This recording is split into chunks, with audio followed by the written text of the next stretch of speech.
केंद्रीय गृहमंत्री अमित शाह आज पुण्याच्या दौऱ्यावर आहेत। आज त्यांच्या हस्ते राष्ट्रीय सुरक्षा सल्लागार अजित डोवाल यांना लोकमान्य टिळक पुरस्कार प्रदान केला जाईल।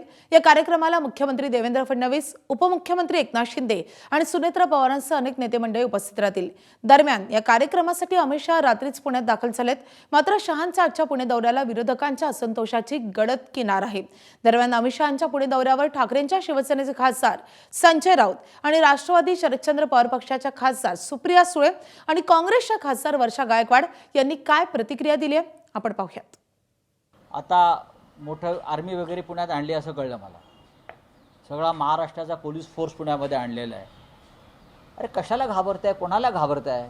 गृहमंत्री आहात ना, मुळात तुम्ही मूळचे गुंड आहात। इथे गुंडासारखे वागा, नाही तर गृहमंत्र्यासारखे वागा।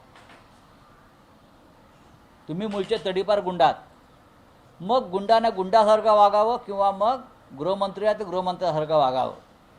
जनतेशी संवाद साधा, बोला जनतेशी। आम्हा लोक गुंड म्हणतात, आम्ही गुंडासारखे वागतो।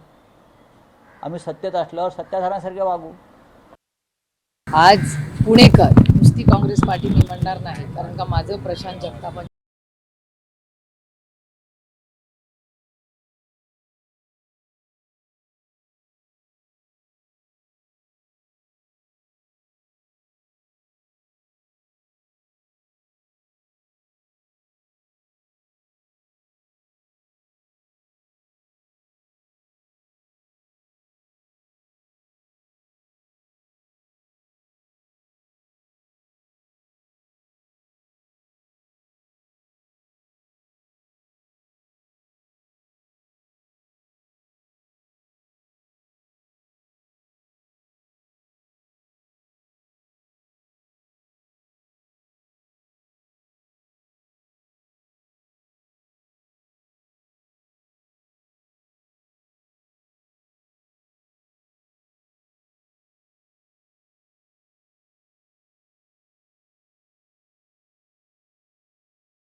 एबीपी माझा, उघडा डोळे बघा नीट।